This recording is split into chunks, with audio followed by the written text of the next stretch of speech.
post-game press conference. Coach will start off the quick opening statement. Please raise your hand for questions. Coach. Yeah, I mean, that's a tough one right there. Oh man, tough one to go back and talk to your team.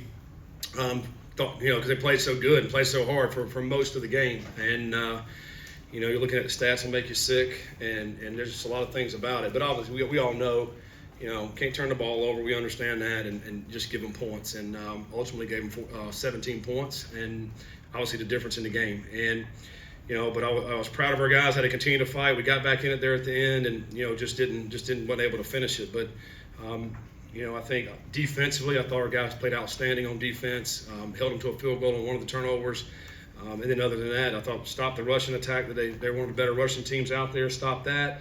Held a quarterback in check. They hit 2 deep balls. Those on third downs. So that was probably the negative. But I thought they played great. We did not play good in the kickoff and punt game. I thought they got some yards on us in the return game. That was not good.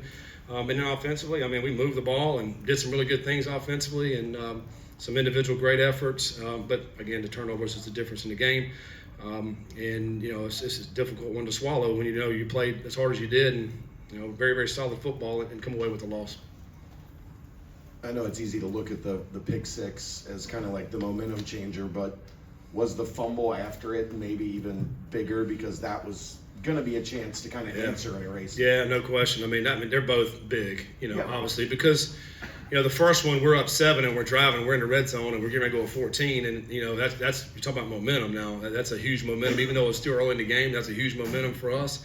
As long as we're trying to make a play, and I think it's obviously a learning moment for him. He knows his mistake there, and he's a competitor, he's a fighter, he's trying to make a play, but there's certain times you just got to eat it. And but you're right. Even on the next one, he gets the first down, and he fumbles trying to get the first down, but he felt like, okay, you get that drive going, now you're right back on it. So really back-to-back drives right there was huge in the game, and you come in, our guys came in at halftime and understand where we're at. Talk about taking it one play at a time in the second half, and they did. They played great, and we just had came up a little bit short there at the end. But obviously, and then we get the ball, and then the ball slips out of the back of his hand as he's trying to throw it away, and the ball goes just a little bit backwards, and they pick it up and run it in too. It's another unfortunate play when I thought we had a chance to go get the momentum right there on that drive as well. What are you seeing in terms of the struggles in the passing game? You guys were stretching the field really early in the season. Now the past 2 games, it's kind of only getting underneath stuff. Yeah, it's a couple times I thought we had some guys open today down behind the defense, just didn't connect on it. I thought they did a good job, dropping a lot of people into coverage today. They were dropping 8. The safeties and corners were getting back. You just got to take what they give you. I think you just can't just throw it deep just to throw it deep. I think so. We're pretty efficient in the passing game today. I thought hit some big plays, but some of the plays, a lot of plays were underneath type stuff.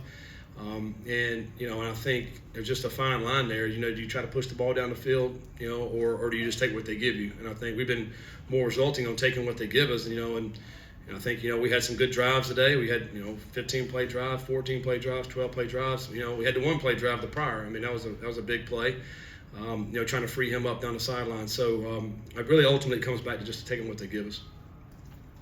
Brendan had been playing with that glove on. Is there still anything going on with his hand that maybe would have played a part in the turnovers? No, I don't think so. I think the first one he's just trying to make a play, and then the second one ball just slipped out of his hand. He had the glove on the left hand, so his right hand was fine. He just went to throw that one and just kind of slipped out of his hand. Scott, how much of that game did Brendan spend trying to get back into a rhythm after those 2 turnovers? It seemed like, end of the first half, he struggled a little bit trying to find rhythm, and early in the third quarter. Do you think those 2 turnovers impacted him in any way like that? Yeah, it probably did a little bit. As a quarterback, you turn the ball over, you want to make right by it, you want to come back out and make a play, and sometimes you do press a little bit more when you come back out. We try to settle him down, try to get some easy throws where he can just get some completions and get back into a rhythm. I thought in the second half there in the third quarter we got back in a little bit of a rhythm, running the football and then making some plays. The prior play was a huge play, gave us a lot of momentum on the sideline, I think, as a team, in offense and defense. So, games like this, you just try to grab that momentum back at some point and try to get over the hump. And we got close, we just didn't get over the hump again. There's another turnover there in the fourth quarter that ultimately cost us. Scott, when you're down 10, you need 2 scores. How do you What's your strategy as a coach and play caller managing the clock and timeouts, knowing you need 2 scores to tie or win the game? Yeah, we're trying to save our timeouts because you had to have 2. So we did a good job of getting down the field. We were close to, it's a minute and 30 or something like that. We're down there in the red, so we're trying to take some pops. We had to call the timeout. We had legal procedure on the one play, so we had to call a timeout to save time. It was 53 seconds right there to save time on a 10-second runoff. So we're trying to take a couple pops to the end zone. It wasn't there. And to me, you got to score twice. So had it been a lot closer to the goal line, you may go for it. But since it was a little bit further out, let's get our 3 points and let's try to go get this onside kick. We felt good about it. We had 2 timeouts, I think it was 36 seconds, 37 seconds. If we get the onside kick, you're going to get it around midfield. Plenty of time to go score a touchdown. So, I felt like, that last drive, we managed it fine and it gave us an opportunity, a chance. You've got 3 to get to a postseason. What do you tell the guys after such a difficult one? Yeah, I mean, it's come. It's not easy. Yeah, no, but we don't look at that. We're going to look at this game one at a time, like we always do. We got Iowa State next week, so we talk about in the locker room just then. Hey, coming back to work tomorrow and being consistent in the things that we've been doing consistently, working hard every single day, and doing what you have to do that day. You can't look at all 3 games together. We just got to go play Iowa State next week. So we're going to go back to this game like we always do. We're going to look and see the things we got to do better, and go back and try to go win these games. I mean, I feel like we got a good enough team to win all 3 of these games, but we got to take it one game at a time, and we got to play mistake-free football, and do the things it takes to win football games. How did you feel Mason struck the ball today punting? There was obviously some issues with covering this place. Yeah.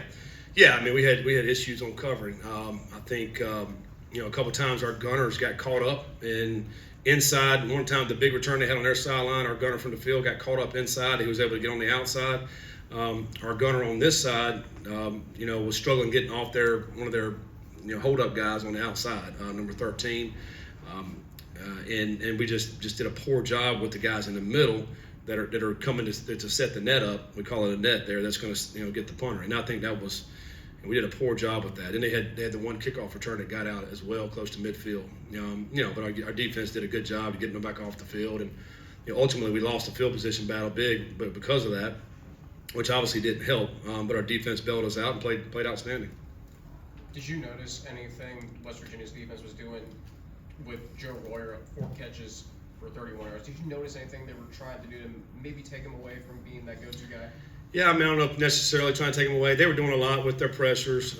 They were mixing it up a lot, bringing pressures from the field and boundary, and then trying to play a bunch of different coverages. And most of them were zone coverages, where you got a linebacker underneath on Royer and then maybe a safety on top. So in that regard, yes, but I think, a couple balls that we hit right over the ball on Royer. There's a couple other times there was another time we had an over route called. We gave a pressure on the right side. He was open on that particular play, which would have been a big play. And Sorsby had to throw it away. So just didn't get it timed up with the protection and the route. Looking for anything positive you can take away from this, do you look at the way the defense bounced back from the rough night against Colorado, and then they do a pretty good job holding a potent West Virginia offense in check? Yeah, I mean, I think there's a lot of positives. We had 24 first downs. They had 9. I mean, we had the ball 35 minutes. They had 25 minutes. We were 7 for 16 on third down. They were 3 for 11. I mean, there's a lot of positives, I thought, in this game. The defense held them under 250 yards.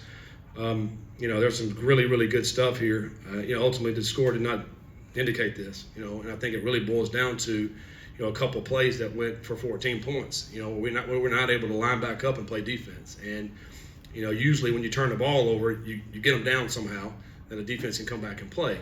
And, we just didn't. I mean, there's 2 plays. They picked them up and ran them in. And, obviously those are freak kind of plays that happens. And, you think about us, we have not scored a defense or special teams touchdown since I've been here. So how many games is that? 21? And they had 2 today. So I mean, it's really a freak play. There's 2 freak plays that happened. And, so there's kind of odd plays. I mean, I think defense played good enough to go win this game. Other than the turnovers, offense moved the football. We got to take care of the football, bottom line. I think that's one of the, obviously in college football or NFL football, turnover margin is one of the most important stats that you can win to be able to win the game, particularly if they take those for touchdowns, and that's what happened today. Coach, you talk about the defensive effort. Obviously, you hold Nico Marshall to 156 yards, but 3 big explosive plays, 28 yards, 30 yards, and 50 yards. 2 of them which on third down. Could you just walk us through what happened on those 2 plays? I mean, he 2 great throws down the sideline. I mean, you're sitting there watching it. Those balls were right on the money. You know, both our corners were, you know, right on the hip of the receiver running down the slot sideline, and I mean, he dropped it right on him. Particularly the second one. That was a beautiful throw that he hit down the left sideline. Both of them on third downs. You know, we tried to bring some pressure on both of those. Playing man behind it. Obviously, if you're playing man, you know, it's one-on-one. You got to try to win your one-on-one matchup. You know, but great execution by them. You know, and we didn't stay over on top. You know, we were underneath, but it was just a great throws that they dropped in there. I mean, you know, obviously we'd like for our corner to stay on top in those 2 scenarios, but I did think it was great execution on their part. How do you weigh getting as much impact as physically possible out of a guy as electric as Evan Pryor with not using him too much? Well, yeah, I mean, Corey Connor's a really good running back, you know, and I feel like we got to get him his touches. He had the career high touches tonight, 25 carries. You know, I think, but Evan is one of our most explosive players on our team. So, you know, coming in this game plan, we thought we'd try to find some ways to try to get him the ball, and I thought we did that. You know, we hit him on a reverse, hit him on a couple passes out of the backfield.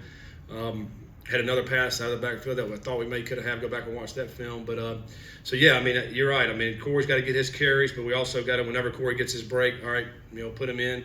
But today was the first time we put both of them on the field at the same time. We did that at probably 3 or 4 reps.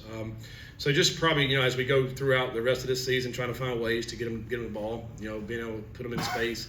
He's obviously a big play guy. He's probably, you know, one of the guys in the country as far as having the most plays over 60 yards. I mean, he's had a ton of them. So, you know, we got to continue to utilize him and catching the ball and running the ball. Any other questions? Thanks, Coach. All right, thanks, guys.